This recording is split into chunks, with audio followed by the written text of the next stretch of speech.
Here we are back again, but this time with a topic that is going to have you see things from a completely unthought of perspective. So how do you stop taking things personally? That leads us to a very dear topic to my heart, which is emotional reactivity. Now, I know it sounds like a mouthful, but stick with me here, because understanding it might just change your life.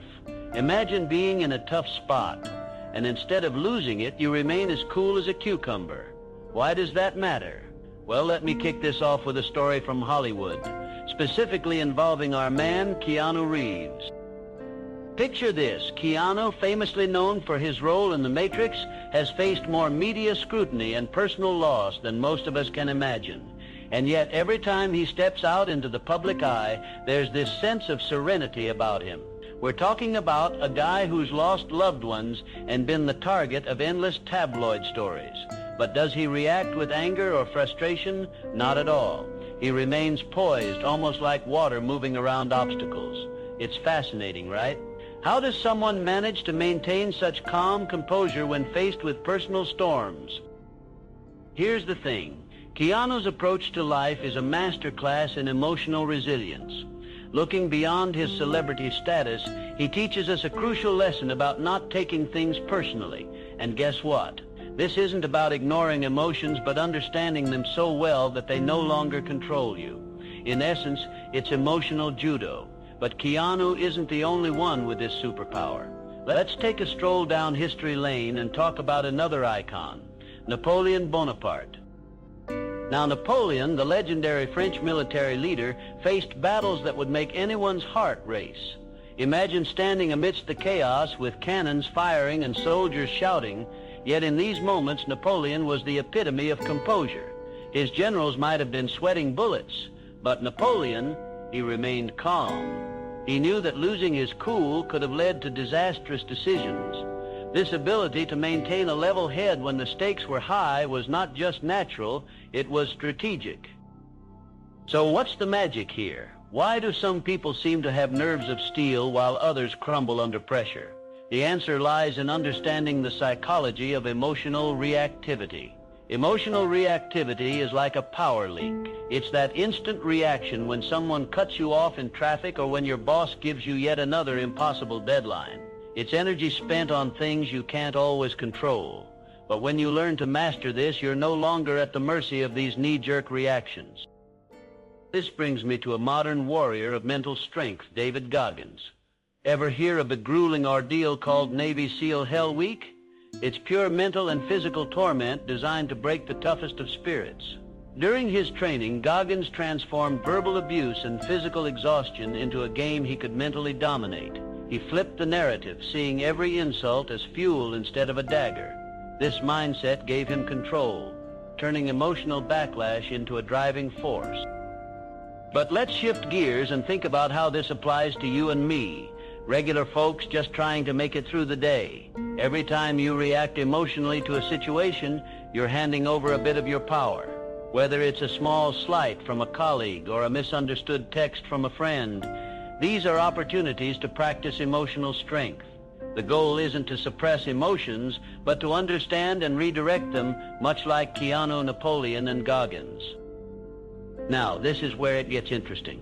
When you start to see these challenging moments as tests or opportunities, not threats, something incredible happens. You shift from being reactive to proactive. You learn to pause, reflect, and decide how you're going to respond.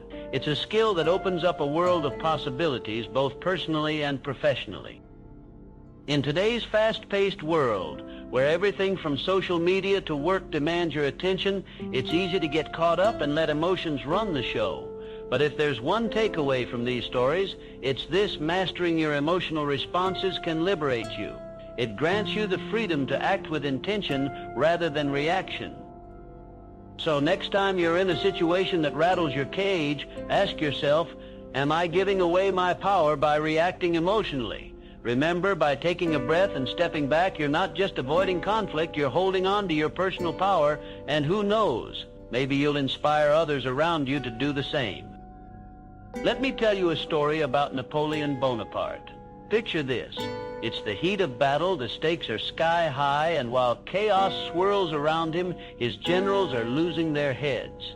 Everyone's shouting orders. There's this sheer panic cutting through the air. But Napoleon, he's composed, calm as a lake on a windless day. Why? Because he understood one vital thing: panic is contagious. And if he let his ego get in the way, taking every challenge as a personal affront, he'd lose control not just of himself, but of his army too.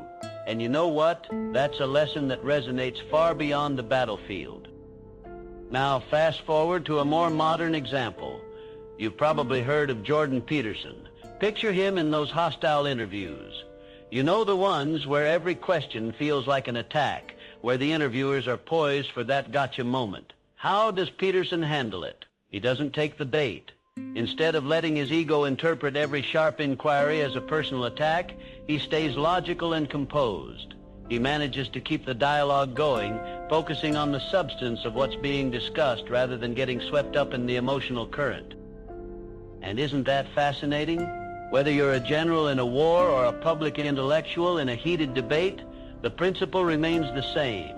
It's about that mental fortitude, that ability to separate yourself from the whirlwind of emotions. But here's the thing, it's not about being emotionless. It's more about being mindful and choosing how to react rather than letting your initial, often ego-driven reaction take over. Take Marcus Aurelius, for example. Imagine him, the Roman emperor, penning his thoughts in what we now call meditations. This was his way of building this mental armor. He was keenly aware of the pitfalls of overreacting, of letting emotions rule the day. So he wrote down his reflections to ground himself, to remind himself of the bigger picture. How often do we fall into the trap of reacting instantly, without that pause to reflect? Let's bring it back to the present day. Think about social media. It's a minefield of opinions. How many times have you seen someone take a comment or a like or the absence of one as a personal attack? The ego flares up, taking over rational thought, turning a simple misunderstanding or difference of opinion into a full-blown crisis. It's wild, right? Yet it's something we all fall prey to, myself included at times. So what's the psychology behind this? Why do we take things so personally? Well, at its core, it's about the ego. The ego wants to protect itself, to be right, to defend its position at all costs. It's that little voice saying, this is about you, they're out to get you. But the truth is, more often than not, it's not about you at all. People have their own fears, insecurities, and motivations that usually have nothing to do with us. This is where the magic happens. We have the power to choose our response. You see, it's about cultivating that self-awareness, that moment of pause where you decide, am I going to react emotionally or am I going to take a step back? That's where your personal power lies, in the choice, in the decision to not let your ego dictate your actions. What if, next time you felt your ego bristling, you took a page from these historical figures? Think of it as a mental exercise. Could you, like Washington when faced with betrayal by Benedict Arnold, refuse to let emotions dictate your response? I mean, imagine the strength it takes to not react with anger or resentment, to instead maintain dignity and keep your focus on what truly matters. And here's the kicker. When you master this, you not only empower yourself, but you also set an example for those around you. Imagine the kind of world we'd have if more people chose to respond thoughtfully, rather than react impulsively. It starts with us, with each small conscious decision to not take things personally. And that, my friend, is how you take back control. Let me take you back to a moment in pop culture history, a moment that could have been a disaster. Imagine being Keanu Reeves, a man who's known for his calm demeanor. Despite facing immense loss in his personal life and relentless media intrusion, he somehow maintains this Zen-like composure. How does he do it? What is it about Keanu that allows him to weather the storm without letting criticism or personal attacks derail him? Well, here's the thing. Keanu doesn't react instinctively. He practices the art of reframing. Instead of seeing criticism as a personal attack, he views it as feedback, something that doesn't define him but rather offers a perspective he might consider. It's this mindset that keeps him grounded, serene, and above the chaos. And now imagine yourself in the heat of a battle. There's chaos, explosions all around, and the pressure to make split-second decisions that will determine the outcome. Think about Jocko Willink, a former Navy SEAL commander in Ramadi. Under heavy enemy fire, he chose clarity over chaos. Many would panic, succumb to the noise, and make impulsive decisions, but Jocko, he reframed the situation. His experience taught him that panic breeds mistakes. So instead of internalizing the chaos, he approached criticism, even from his own mind, as data, coolly analyzing what needed to be done, learning and adjusting his tactics. This is strategic endurance at its finest. And let's not forget the world of sports, a stage where vulnerability is broadcast to millions. Kobe Bryant, a legendary figure in basketball, embodied this idea of reframing criticism. After a missed shot, he didn't dwell on it. You wouldn't see a flicker of frustration on his face. Why? Because Kobe understood that allowing criticism, even self-criticism, to consume his mind would steal his focus from the game. Instead, he reframed each miss as a learning opportunity, a chance to get better. This mindset propelled him to greatness, proving that criticism, when reinterpreted, can be a catalyst for incredible resilience and performance. Now let's connect the dots here. Whether it's Keanu keeping his cool under the public's eye, Jocko handling life or death situations, or Kobe turning failure into fuel, these examples share a common thread, the power of reframing criticism. It's about not letting external opinions sink into your psyche and destabilize you. So what's the psychology behind this? Why do some people thrive under criticism while others crumble? It boils down to a few key principles. First, there's the concept of emotional detachment. In situations where criticism is thrown your way, you have a choice: react emotionally or respond thoughtfully. Reacting emotionally is often driven by ego and fear of judgment, but responding thoughtfully, that's about understanding criticism's value as an external perspective rather than an indictment of your self-worth. This distinction empowers you to find growth opportunities instead of getting trapped in defensiveness. And look, here's why this matters today more than ever. In our hyper-connected world, criticism is as easy to come by as a Wi-Fi signal. Everyone's got an opinion, and thanks to social media, they're not shy to share it. Whether you're navigating a career path, building a personal brand, or simply trying to get through your day, you'll face criticism. But rather than viewing it as something to dodge, consider how you can use it constructively. But here's where it gets interesting. Reframing criticism is not just a survival mechanism, it's a growth strategy. When you stop taking criticism personally, you open yourself to invaluable insights. Imagine the freedom of not being shackled by others' judgments, where criticism is a data point, not a determining factor of your success. It shifts you from a place of vulnerability to a position of power, enabling you to continuously evolve, adapt, and improve. So my friend, next time you find yourself in the line of fire, whether it's a critical review or a harsh word from a colleague, pause and remember this: criticism is just one perspective. You have the power to decide what it means for you and what you do with it. Embrace it as a tool for growth and watch how it transforms not just how you handle challenges, but how you rise above them. All right, so picture this. It's ancient Greece, and you've got this stoic philosopher, Epictetus, dropping some serious wisdom bombs. He's sitting in a small lecture room filled with eager students, and he's got this way of turning the world on its head. He's teaching that it's not the events themselves that disturb us, but our judgments about those events.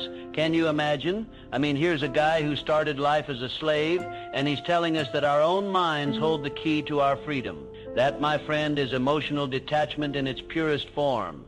It's like he's saying, hey, your power lies in how you choose to interpret what's happening around you.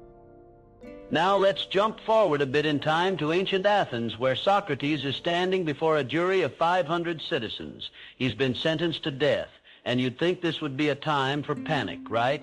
But Socrates does something extraordinary. He accepts his fate with unimaginable calm, drinks the hemlock, and embraces his end. It's not about accepting defeat. It's about choosing dignity and clarity over fear and chaos. Socrates knew that whatever was outside his control didn't deserve his emotional energy.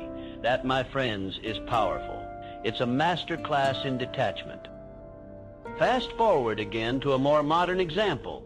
We have Jocko Willink, a former Navy SEAL commander who's found himself in some of the most intense situations you can imagine, like under enemy fire in Ramadi. And in those moments of absolute chaos, Jocko talks about choosing to remain calm. Picture this: bullets flying, the pressure mounting, but instead of succumbing to panic, he chooses strategy. He understands that emotional detachment is the key to survival and success.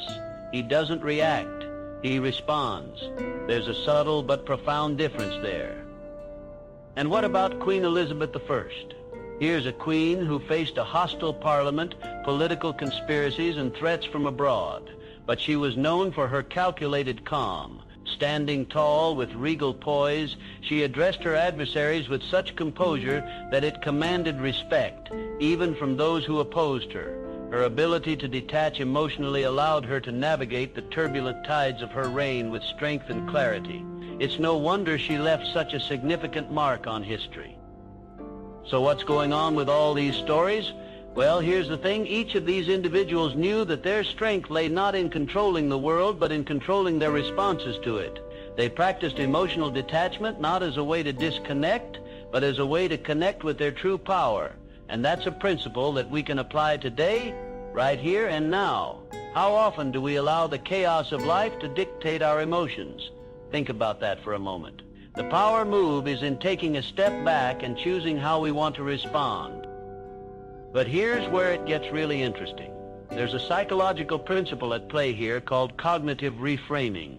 It's the idea of changing the way you look at a situation, and by doing so, altering its emotional impact. This is what Epictetus was talking about. It's what Socrates demonstrated as he faced his end. It's what Jocko and Elizabeth I mastered in their own ways. They're all reframing the situation to find strength, clarity, and purpose. So how do we use this in our everyday lives? Start by asking yourself, is this within my control? And if it's not, let it go. Focus only on what you can control, your thoughts, your actions, and how you choose to interpret events. That's where your power lies. You see, when you detach from the chaos, you're not becoming indifferent. You're actually giving yourself the space to engage more deeply with life, to respond rather than react. Ultimately, emotional detachment isn't about being unemotional. It's about being intelligently emotional.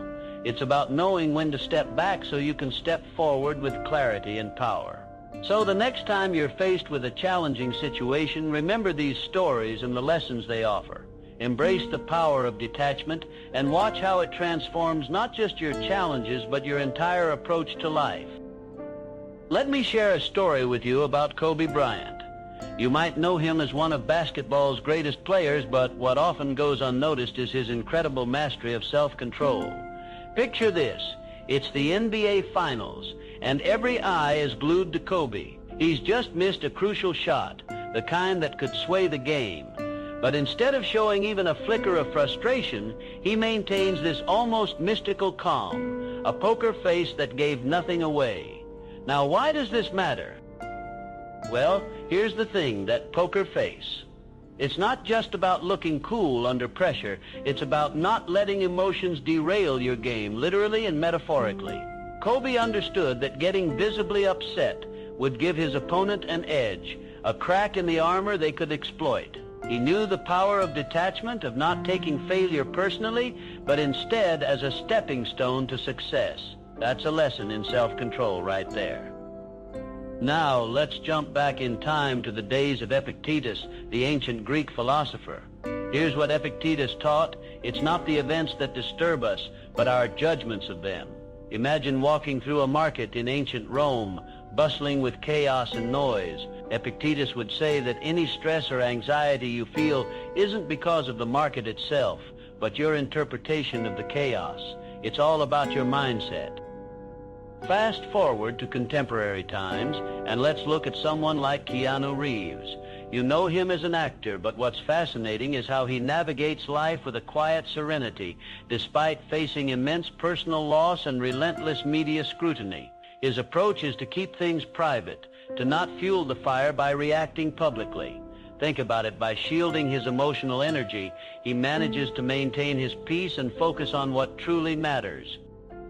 In the digital age, consider how Naval Ravikant handles social media.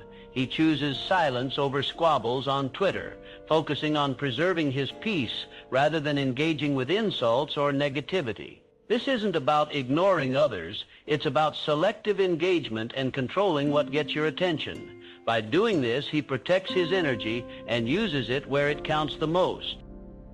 Okay, so what do these stories teach us about self-control? At its core, self-control is about managing your internal world so it doesn't get tossed around by external events. It's about choosing what to focus on and not letting others dictate your emotional state. This principle is timeless. Whether you're an ancient philosopher, a basketball icon, or a modern-day entrepreneur. But let's bring it home. How does this apply to you, sitting there with your morning coffee or on your commute to work? Picture those moments when you feel criticized or challenged. What if, instead of reacting, you paused and decided to detach, to see the situation from a higher plane? Imagine how empowering that would be. It shifts the dynamic entirely, putting you in control of your emotions and responses. So how do you practice this? Start small.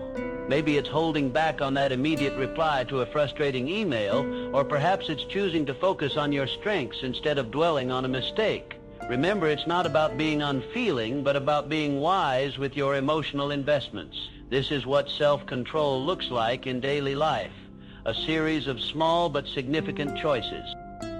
And there you have it, the art of detachment, the power of self-control. When you master this, you're not just avoiding the pitfalls of taking things personally, you're crafting a life where your reactions are intentional, where your energy is protected, and where your potential expands. So next time you find yourself caught in the whirlwind of emotion, remember Kobe's calm, Keanu's serenity, Naval's silence. Let those be your guide. Let me tell you a quick story about someone who's known for staying cool under pressure, Jocko Willink. Picture this. Jocko's in Ramadi during the height of the Iraq War, bullets flying, chaos all around. You've got people shouting orders, confusion everywhere. But here's Jocko in the midst of it all, calm, collected, and making decisions with precision. He had this incredible ability to detach emotionally, not because he didn't care, but because he knew that letting emotions take over would cost him and his team dearly. That clarity allowed him to see the bigger picture, to strategize effectively, and ultimately to lead his team to safety. Can you imagine how different things would have been if he took every chaotic moment personally? Now let's shift gears to academics. Have you ever seen Jordan Peterson in a heated interview? You've got interviewers throwing curveballs, trying to pin him down, make him slip up. But here's Jordan, leaning back, listening carefully, responding with logic and a composed demeanor. It's like he's looking beyond the immediate challenge and engaging on his own terms. By not taking the bait, he maintains his personal power and is able to articulate his point with clarity. It's a contrast that's stark when others might crumble under similar pressure. And here's a historical flashback. Napoleon Bonaparte, one of history's most astute military leaders. There he is, faced with a battlefield in turmoil. Imagine generals around him losing their cool, second-guessing decisions. But Napoleon, he's collected, often making critical decisions that turn the tide of battle. His ability to maintain composure when everyone else faltered gave him a commanding presence. Napoleon understood the cost of taking things personally. It would have distracted him from his goals. But you know, it's not just about leaders or intellectuals. This principle of not taking things personally applies to every single one of us. It's about reclaiming your own agency. Think about your day-to-day interactions. Maybe it's a tough boss or a critical comment on social media. The knee-jerk reaction is to take it personally and let it eat away at your confidence, your mood. But what if you viewed these moments as opportunities instead? Opportunities to step back, to understand and to choose your response deliberately. The psychology here is fascinating. Taking things personally engages our ego, and when the ego is involved, our vision narrows. We become defensive, reactive, even irrational at times. But when you detach emotionally, you gain perspective, like having a bird's eye view of your life. This is where your decision-making improves, where you start to respond instead of react. It's where your true power lies. Think about Queen Elizabeth I. She ruled during a time when her position was constantly challenged, yet she addressed a hostile parliament with poise and strategic calm. She didn't let their provocations dictate her actions. Her ability to keep her composure not only cemented her authority, but also paved the way for her to become one of the most revered monarchs in history. So as we draw from these examples, let's bring it all back to you. How can not taking things personally change your life? Start small. Observe your reactions in situations that typically provoke you. Is there a way to pause and question why you're feeling triggered? Imagine the space you could create for yourself, space that could be used for growth and understanding. The moment you stop reacting from a place of ego and start responding from a place of self-awareness, you reclaim your power. But here's the thing, this isn't a switch you flip overnight. It's a practice, a mindset you cultivate over time. It's something I've seen in countless successful people, from business leaders to creatives. They all share this ability to separate themselves from the noise and focus on what truly matters. So as you move through your day, think of Jocko's discipline, Jordan's logic, Napoleon's composure, Elizabeth's regal calm, and let those examples remind you that taking things personally is a choice, one that comes with a cost, or more importantly, one that you can refuse to pay. Let me take you back to a moment in history that honestly blows my mind every time. Picture this: Nelson Mandela, a man who spent 27 years confined within the walls of a prison for his fight against apartheid. The world expected vengeance, right? I mean, who wouldn't after such a colossal injustice? But instead, Mandela chose forgiveness. He emerged not with bitterness, but with a vision of reconciliation. Now, I don't know about you, but that kind of emotional strength feels almost superhuman, doesn't it? Yet it was incredibly human and deeply intentional. And it's this very intention, this choice to transform vulnerability into strength, that can be a game changer. Take Marcus Aurelius, for example, the Roman emperor who penned Meditations amid the chaos of ruling an empire. Now here's a guy who had every reason to react emotionally, but he used his writing as a fortress, setting down thoughts that became a guide not just for him, but for us centuries later. He realized that the only control he had was over himself. It's the essence of Stoicism, and it offered him and now offers us a blueprint on how not to take things personally. Fast forward to the modern era, and we find someone like Naval Ravikant. Picture this: a successful entrepreneur known for his wisdom on life and business decides to go silent on Twitter. Why? Not because he didn't have anything to say, but because he valued his energy over engaging in battles. Think about that choice for a second. Naval recognized that not every hill was worth dying on, and that silence could be mightier than words when it comes to personal peace. So what do these individuals from vastly different backgrounds and eras have in common? It's this keen awareness that the storm around us doesn't have to dictate the storm within us. They each understood the fleeting nature of insults, personal attacks, and the emotional turmoil others can unleash on us. But here's the thing. Each time we allow those external factors to dictate our responses, we hand over power. We're effectively saying, here, take the wheel of my emotional state. The psychology behind this is fascinating. Humans are wired for connection, and with that comes the susceptibility to emotional reactions. Our brains love shortcuts. It's easier to react than to reflect, but choosing reflection over reaction can transform moments of vulnerability into demonstrations of resilience. It's about cultivating an inner fortress, much like Marcus Aurelius did, where you're unshakable in the face of adversity. Now, let's bring this back to us. Living in a hyper-connected world where, let's be real, everyone has an opinion, and most of them are ready to share it on the internet. How can we apply these lessons today? When someone criticizes you, it's often not about you. It's a reflection of their reality, their struggles, their insecurities.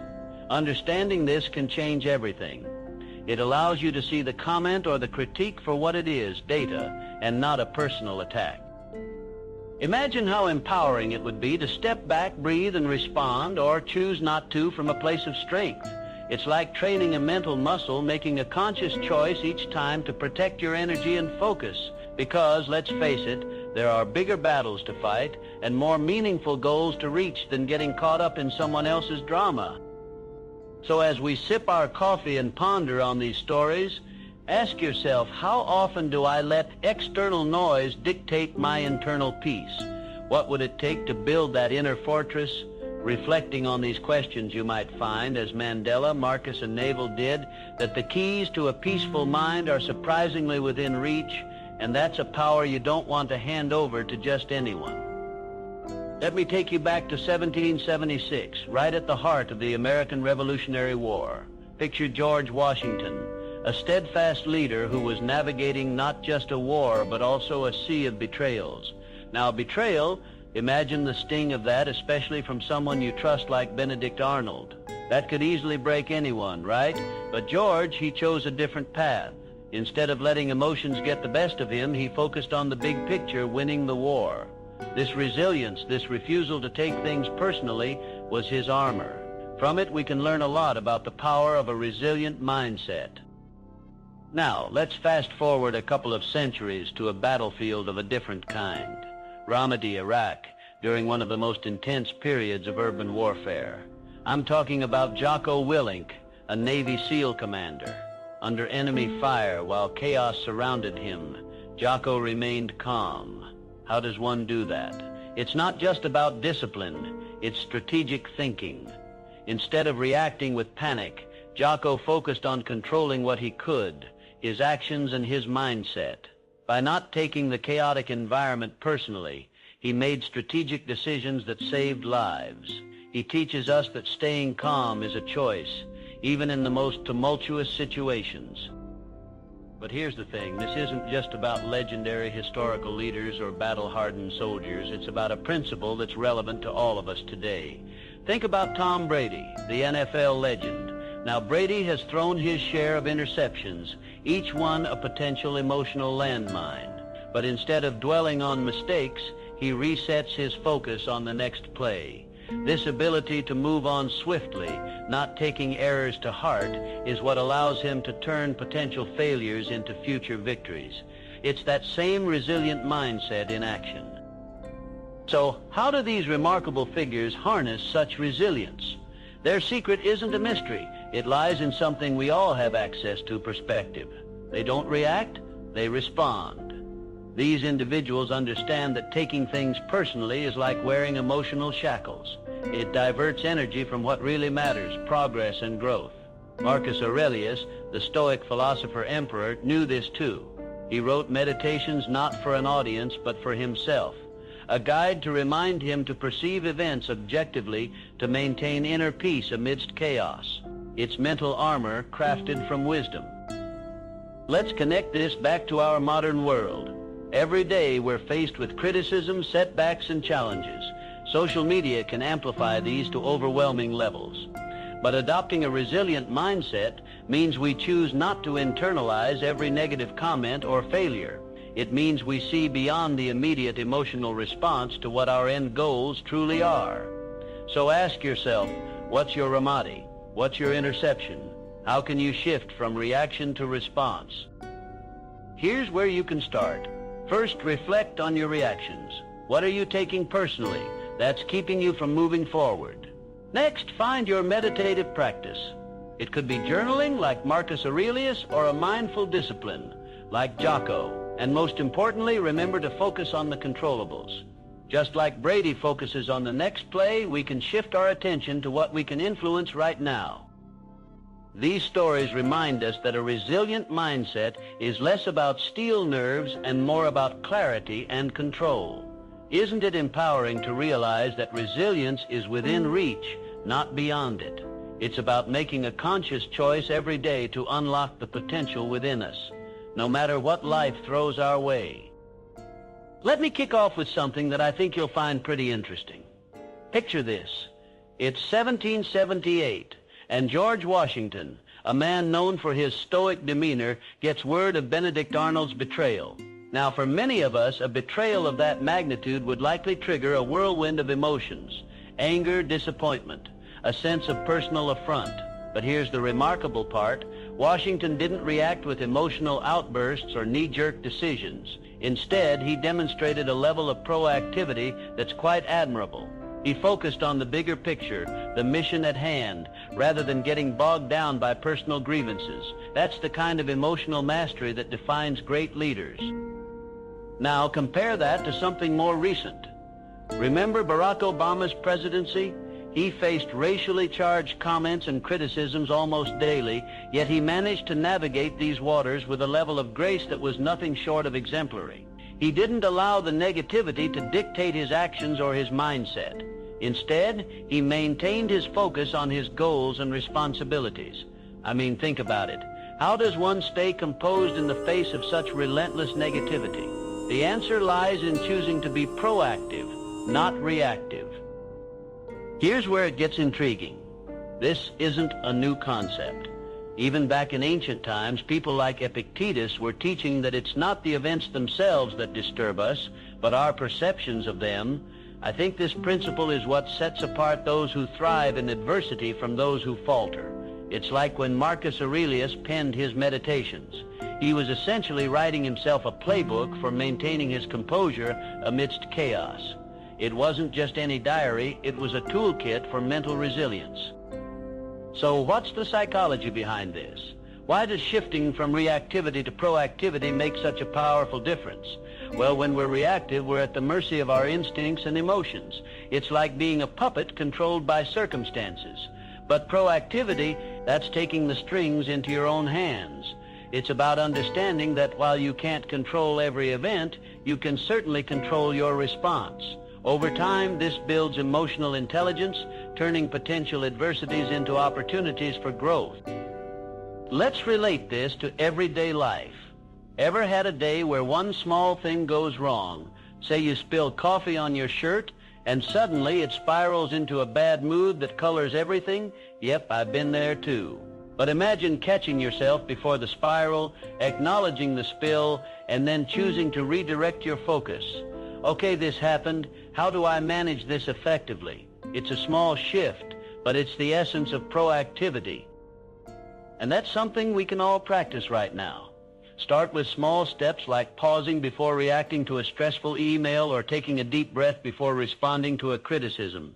These little acts of pausing, reflecting, and then acting intentionally can lead to massive shifts in how we live our lives. Remember, it's not about suppressing emotions, but about channeling them productively. In conclusion, think about those powerful figures like Washington, Obama, Epictetus, and Aurelius.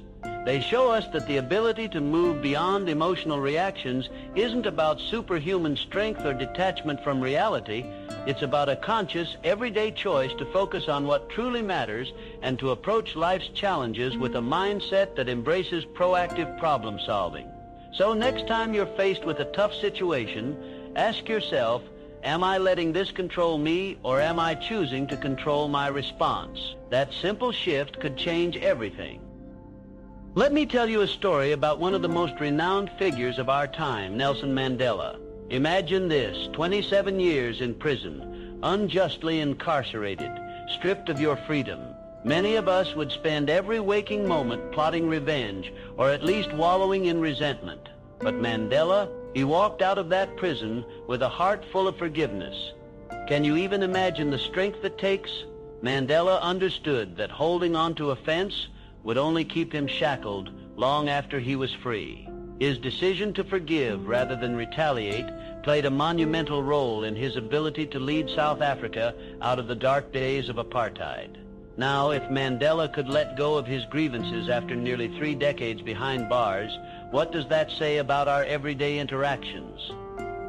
Speaking of modern-day resilience, let's chat about Tom Brady for a moment. Picture this. The field is buzzing with tension, and Brady throws a brutal interception. The cameras zoom in. The crowd is on edge, and yet Tom just shakes it off. How does he do it? Well, it's not magic. It's a disciplined mindset. He knows that allowing one mistake to rattle him would be detrimental to the rest of the game. Instead, he chooses to move on and focus on the next play. This ability to not take things personally, to remain unfazed by momentary failures, is what separates champions from the rest of us. It's about controlling your response, not letting the situation control you.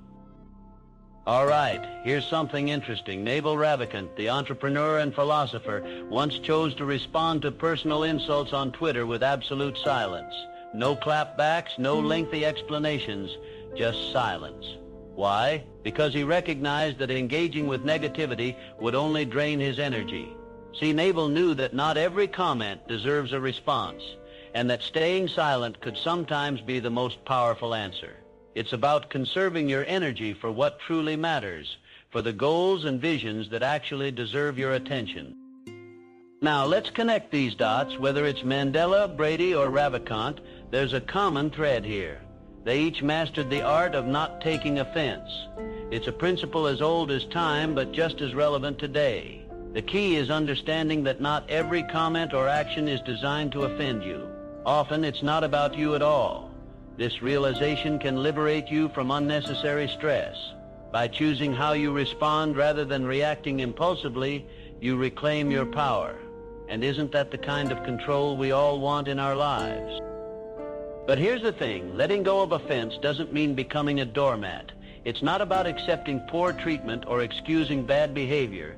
It's about choosing where to direct your energy. Take Elon Musk, for instance. When SpaceX faced public mockery and skepticism during its early failures, Musk didn't lash out or get bogged down by the noise. Instead, he calmly explained the long-term vision for space exploration. By focusing on the bigger picture, he turned criticism into an opportunity for growth.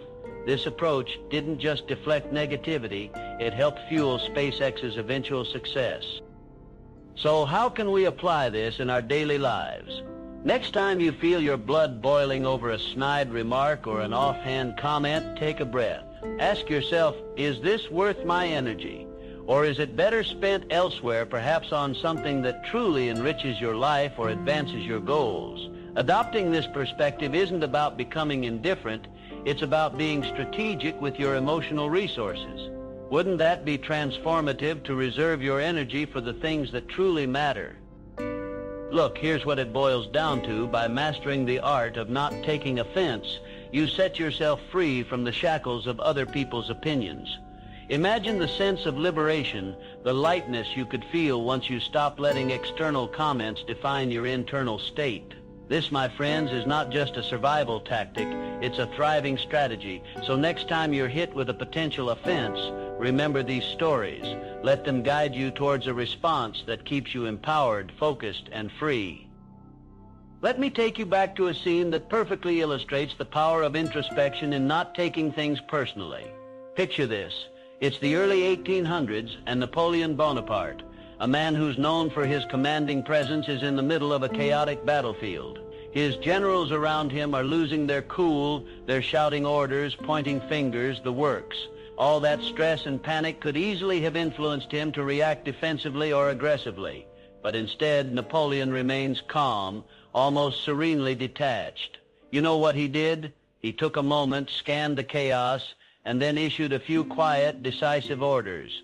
Those who witnessed it said it was as if he could see beyond the noise and confusion. He didn't take the chaos personally. He used introspection to maintain his composure and lead effectively. Now, let's peel back the layers on why this matters by jumping forward a few decades. Abraham Lincoln, perhaps one of the most introspective leaders of all time, understood this on an almost intuitive level. During one of his notorious political debates, an opponent insulted him by calling him two-faced. Lincoln's response? He turned to the audience and said, "If I had two faces, do you think I'd be wearing this one?" That's disarming humor, and it's introspection in action. He knew that the insult wasn't about him. By taking a step back and examining why the jab was thrown in the first place, he remained unshaken. The people loved him for it. But here's where it gets interesting.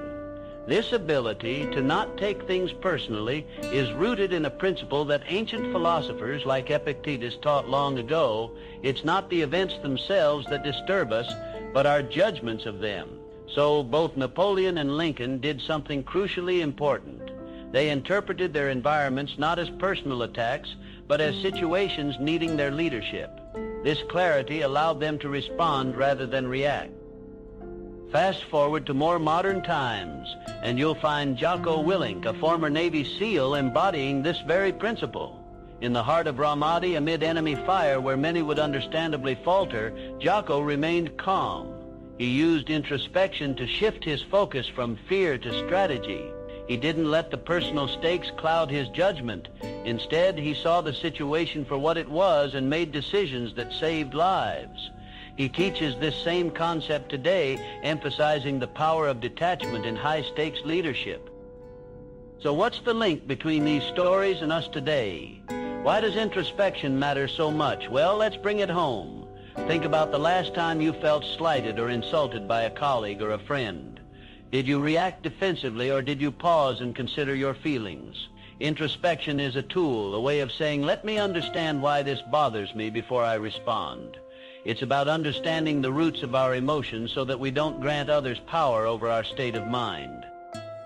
Here's the thing. Taking things personally often leads to feeling powerless, and introspection flips that narrative.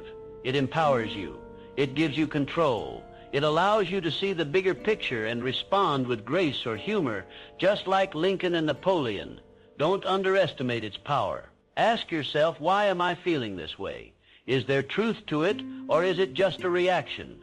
These are questions that can transform your personal and professional life. In the end, the ability to not take things personally and use introspection effectively can significantly impact our lives. It's about leading ourselves first before leading others, so the next time you're faced with a potential offense, remember the lessons from Napoleon, Lincoln, Epictetus, and Willink. Let those stories inspire you to take that mental step back, evaluate the situation with clarity, and choose a response that keeps you grounded and in control. That's the real power of introspection. Picture this. It's the height of Barack Obama's presidency, and the air is thick with tension from all sides. Now, if anyone had the right to take things personally, it would have been him. The man was facing an onslaught of criticism and racially charged attacks daily. But here's the thing, Obama had this incredible ability to stay poised, like a chess player seeing 3 moves ahead while everyone else was furiously flipping their checkers board. How did he manage that? Well, it's empathy, pure and simple. It's not that he ignored the insults. It's that he understood where they were coming from. He'd step into the shoes of his critics by imagining their frustrations, biases, and fears. He diffused their power over him. It's like he was saying, I see you, I hear you, but I'm not letting this control me. Now, compare that with Naval Ravikant, this fascinating entrepreneur and investor known for his philosophical tweets. There he was, sharing wisdom about happiness and wealth when the internet trolls came knocking, as they often do. Instead of engaging, Naval often chose silence. He'd say, why waste energy on negativity that serves no purpose? It's not avoidance. It's about preserving peace of mind. By not taking things personally, he transformed Twitter into a tool for sharing ideas instead of a battleground. It's like practicing digital empathy by choosing not to react to provocations. See, Naval understood that often the loudest voices have the most internal chaos, and acknowledging that allows for compassion, not resentment. Let me take you back to South Africa to a story that still blows my mind. Nelson Mandela spent 27 years imprisoned, enduring conditions that would break most. Yet when he walked out of those prison gates, he wasn't filled with vengeance but with forgiveness. How does one find empathy after decades of suffering? Mandela had the remarkable insight to see his captors' humanity, their flaws born from a system of fear and misinformation. He knew that by holding on to anger, he wouldn't just be trapped in the past, he'd be letting it dictate his future. He chose to understand rather than to blame, creating a legacy of reconciliation, showing the world a new way forward. And then there's Tom Brady. This guy, he's like a machine when it comes to focus under pressure. Imagine throwing an interception in a crucial game. The critics ready to pounce, fans booing, yet Brady's got this uncanny ability to just move on, eyes set on the next play. It's like he wears empathy like armor, not just for himself, but for his teammates and even for the game itself. Understanding the stakes, the shared burden, and knowing that everyone's trying their best allows him to shrug off the noise. What it boils down to is transforming setbacks into comebacks. It's not about ignoring failure, but understanding it, learning from it, and then letting it go. So what's the psychology here? Why does empathy work as this unsung superpower? Well, when you truly practice empathy, you shift your focus from why me to what can I learn. You minimize ego and maximize understanding. It's like flipping a switch that takes you from reactive to proactive, from emotional chaos to clarity. It's not about agreeing with everyone or conceding your beliefs, but about seeing beyond personal affronts. Empathy creates a buffer, a pause where you're no longer enslaved by knee-jerk reactions. Now think about your own life. How often do we let someone else's bad day turn our mood upside down, or an unfair critique at work cloud our judgment?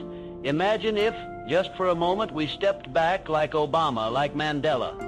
It's about choosing to understand rather than to react. In today's fast-paced, hyper-connected world, empathy isn't just a nice-to-have skill, it's a survival tool. It's what transforms us from being at the mercy of others' opinions to being the masters of our own fates. The next time you find yourself taking something personally, ask yourself, what might this person be going through? That simple question can be the gateway to moving forward with intention and grace. And isn't that the real power we're all seeking? You know, it's funny how life throws us curveballs just when we think we're comfortably coasting. Let me take you back to a moment that really encapsulates the power of not taking things personally. Picture this. It's the sweltering summer of 1778, and George Washington is pacing in his tent, mustering all the resolve he has left. He's just learned that Benedict Arnold, a man he personally trusted, has betrayed the Continental Army. Now imagine that, your close ally turning his back in the direst of times.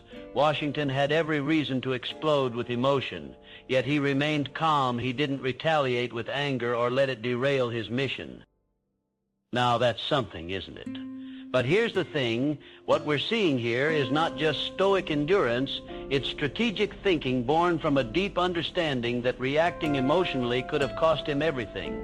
Washington chose to focus on what he could control and remained anchored to his larger goal, the independence of a nation. It's like he knew that taking things personally would only weaken his resolve and scatter his focus. And that's a timeless lesson. Fast forward a couple of centuries and think about Barack Obama during his presidency. He faced countless racially charged attacks, yet he responded with grace and poise. Can you imagine the inner turmoil he must have felt, the personal offenses? And yet he chose to rise above them, focusing instead on the mission at hand, advocating for change, equality, and hope. Obama's ability to transcend those personal attacks and stay rooted in his purpose is a modern echo of Washington's approach. Let's dive into why this works. Here's where the psychology gets really fascinating. When we choose not to take things personally, we shift our brain from the reactive emotional space to a more analytical, rational one. This shift allows us to take stock of what's truly at stake and make strategic decisions that align with our goals. It's about preserving our energy and focus on what truly matters. Think of it like this. Every emotional reaction is energy that could be better spent elsewhere. And hey, it's not just about history or politics. Actors like Denzel Washington also exemplify this. When criticized by the media, he often addresses it with calm conviction, choosing dialogue over defense. He's mastered the art of letting critiques roll off his back, not because they don't matter, but because he knows his true worth isn't tied to others' opinions. He uses criticism as a tool to refine his craft, not a dagger to his self-esteem. So what does all this mean for you and me today? We live in a world rife with opportunities for emotional turmoil. Social media, workplace conflicts, even family disagreements can stir up a storm inside us. But rising above emotional clatter isn't just a historical curiosity or reserved for public figures, it's a practical tool. Next time you feel the urge to react, pause and remind yourself of Washington or Obama. Can you see how staying calm in the storm grants clarity and power? Let me leave you with this thought. Imagine if every slight, every mean comment was met with empathy and curiosity instead of defensiveness. What if, instead of taking things personally, we asked ourselves, what's the bigger picture here? How can I use this to grow? Rising above emotional turmoil isn't about being impervious. It's about gaining a higher vantage point. From there, everything seems so much clearer. That's the real power, the kind that makes you untouchable and free. So next time you're faced with a situation that threatens to unbalance your emotional state, think of Washington's composed demeanor or Obama's graceful resilience. Remember, the power to break free from emotional turmoil lies within your choice not to react. It's in your hands to choose peace and clarity over chaos. And isn't that the ultimate freedom we all crave?